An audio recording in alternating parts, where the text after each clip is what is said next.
Gente, duas histórias do mundinho gay que dominaram as conversas nos últimos dias. O cara que aplicava Ozempic no namorado sem ele saber e o casal gay evangélico que fez um Reels maravilhoso elogiando a igreja evangélica que eles frequentavam e os evangélicos foram lá e soltaram um monte de comentário homofóbico. Pelo visto, não era uma igreja tão maravilhosa assim. Essas notícias monopolizaram as redes sociais de tal maneira que chegaram até mim, que não tô mais no Twitter, não tô mais no Thread, não sigo o canal de fofoca no YouTube. Eu fiquei sabendo porque vocês me mandaram via Instagram ou lá no grupo dos apoiadores no Telegram, querendo saber se eu ia falar sobre esses dois casos. E, de fato, eles são muito simbólicos de duas grandes questões dos gays hoje: pressão estética e aceitação religiosa. E também dá para falar sobre namoro abusivo, namorado troféu, vida fake para as redes sociais e muito mais.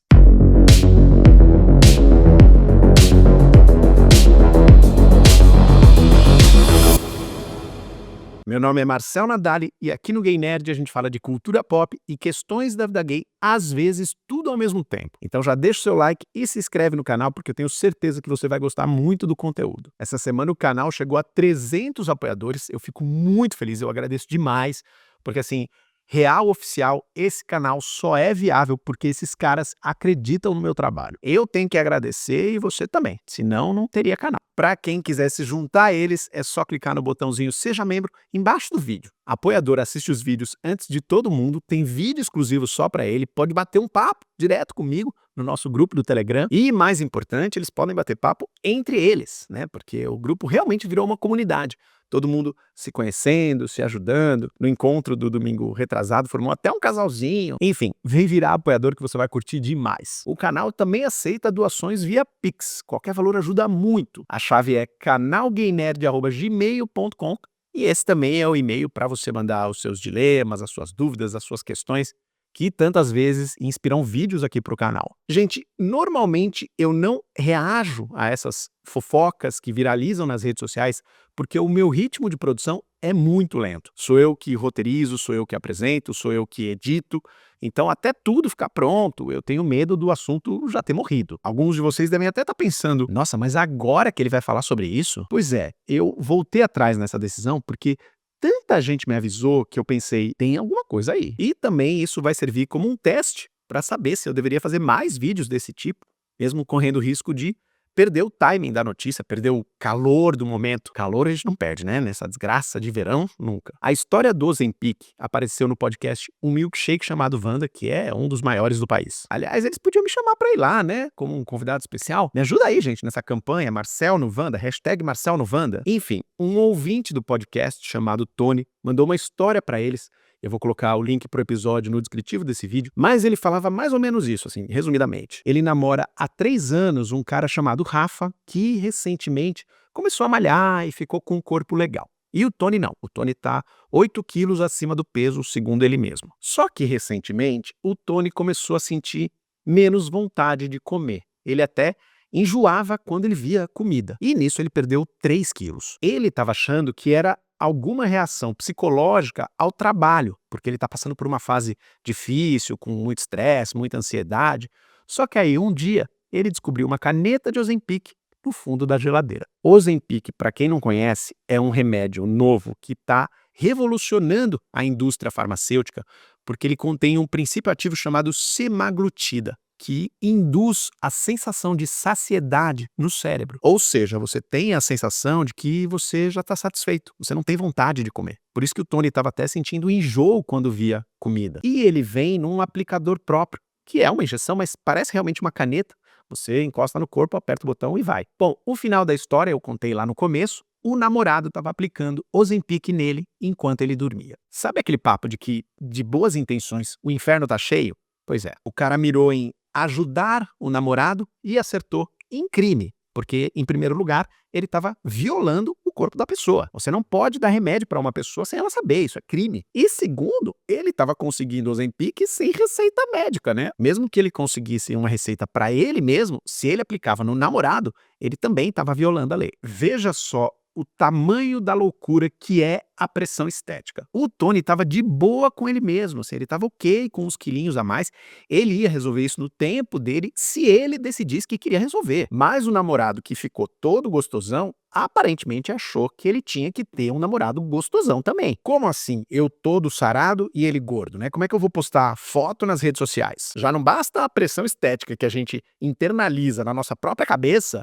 agora tem a pressão estética que as pessoas passam pra frente, que a pessoa impõe pro outro, né? E supostamente alguém que ela ama, alguém que ela quer ver bem. É aquela velha pergunta, né? O que é querer bem? O que é estar bem? Esse casal claramente tem opiniões distintas. Eu acho que esse papo de pressão estética não é novidade pra ninguém, né? A gente sabe como a comunidade gay é extremamente nociva nesse aspecto. Só que, né, muita gente que se disse aí horrorizada com essa história nas redes sociais também são os primeiros a julgar quando um cara gostosão namora um cara gordo, ou quando um cara bonito namora um cara feio, ou um cara jovem namora um cara da terceira idade. Então o que eu queria discutir com vocês é outra coisa, na verdade. Volta e meia esse canal discute sobre monogamia, sobre não monogamia, sobre arranjos de namoro, e eu acho que muita gente se perde na perspectiva da diferença entre fidelidade e lealdade. No pé da letra, o que aconteceu aí não foi uma traição no sentido do que incomoda vocês, né? Do cara pular a cerca com outro cara. Mas você percebe que esse cara pode ter sido fiel, mas ele não foi leal. Houve uma quebra de acordo, houve uma mentira grave. Por isso que eu sempre falo que existem muitas maneiras de você trair uma pessoa, de você envenenar uma relação. Fidelidade não é só baseado em sexo, gente. Tem outras fidelidades, outras lealdades que essa pessoa precisa cumprir, seja numa relação monogâmica ou não monogâmica. O cara que escreveu pro podcast, escreveu querendo saber se ele deveria perdoar ou não o namorado, né? Porque apesar disso daí, o namoro é ótimo, ele gosta muito do namorado e eu espero que ele tome a melhor decisão, seja ela qual for, mas que esse momento sirva de muita reflexão para os dois. O cara que cometeu esse crime, que precisa entender por que ele sentiu essa necessidade de transformar o corpo do outro, e o outro que escreveu para o podcast, que precisa reavaliar o que ele realmente procura no namorado. O caso dos gays evangélicos também é bem parecido. O povo tá focando num aspecto da história, tá lá ajudando a linchar virtualmente os caras, mas o que a gente deveria prestar atenção tá lá do outro lado. O que aconteceu foi que esse casal gravou um Reels dizendo que, apesar deles serem gays, eles vão na igreja, eles são evangélicos, eles têm Deus no coração, como se isso tornasse qualquer pessoa melhor. Mas enfim, o problema é que o Reels viralizou e vários evangélicos invadiram os comentários acabando com eles, dizendo que eles não são aceitos na igreja, que o que eles estão fazendo é pecado, que eles vão pro inferno e tudo aquilo que a gente já tá cansado de ouvir. Inclusive depois a igreja que eles frequentam, que eu não vou dar o nome aqui, ela se posicionou publicamente, o caso ficou tão grande que eles vieram a público e reafirmaram que sim, homossexualidade é pecado e que se alguém quiser frequentar o culto, tem que renunciar à relação com outro homem. Eles não direcionaram um recado para o casal, né? Eles não expulsaram o casal, pelo menos até onde a gente sabe, mas para bom entendedor, meia palavra basta. Eu não vou opinar aqui se esses caras estão certos ou errados de irem numa igreja que, obviamente, não aceita quem eles são. Eles inventaram na cabeça deles que aceita, mas que não aceita. Eu opino quando a pessoa me manda um e-mail, pede minha opinião, né? O que você acha, Marcelo? Aí ok. Mas para dois adultos que eu nem conheço, tchau e bênção, assim, cada um que sabe da própria vida. O que eu sempre digo é que cada um tem a capacidade, tem a escolha de construir o seu próprio inferno, construir a sua própria prisão e escolher ficar nessa prisão. E não tem a ver só com religião não, tá? Isso é mais comum do que a gente imagina. Tem muita gente que me manda mensagem contando que tá numa situação ruim, mas que a saída é óbvia, ele até sabe qual é a saída, mas ele se recusa a sair. E é o que eu sempre digo, escolha a sua vida, mas arque com as consequências dos seus atos. Você quer ficar onde você está? Claro. Mas dó eu não vou ter. Dó eu tenho de cachorro e de gato. E de menor de idade nessa situação. Adulto, não. É a história lá do cara que manjava rola, né? Tá lá preso com a mãe. Dó nenhuma. Mas o que me pega nesse rolê são duas coisas. Você já viu reels de budista contando como é a vida dele no templo? Ou de judeu na sinagoga? Ou muçulmano contando que a vida dele é muito melhor porque ele vai na mesquita uma vez por semana? Só evangélico faz isso. E por dois motivos. Primeiro, porque a base da igreja evangélica é se sentir moralmente superior aos outros. É isso que a igreja evangélica vende para essas pessoas. Eles fazem reels, fazem isso, fazem mil outras coisas, colocam lá no perfil, né, cristão, só para se sentirem melhores do que eu e você. Não é uma teologia baseada na compreensão, no amor, na empatia, é baseada na soberba, na exclusão, na alteridade e, paradoxalmente, baseada também na assimilação, no proselitismo. A igreja evangélica é como se fosse um câncer que precisa constantemente contaminar outras células, outras pessoas. Ela precisa convencer constantemente outras pessoas a se juntarem a eles, que é a função de um vídeo como esse. Então, meu ponto é, foda-se o que esse casal quer fazer, se eles estão certos ou errados. Religião é uma decisão pessoal. Se eles querem estar lá, não é para ser discutido. A gente não vai deter o avanço problemático da igreja evangélica, né? Um avanço que é um plano político, atacando individualmente as pessoas. Isso não dá certo, já está mais do que comprovado. Não adianta chamar a pessoa de burra, de ignorante, de manipulada. Não adianta. O que eu quero que você perceba, mais uma vez, é a falsa vida das redes sociais. As falsas narrativas que você recebe o tempo todo. Se alguém só visse esse Reels e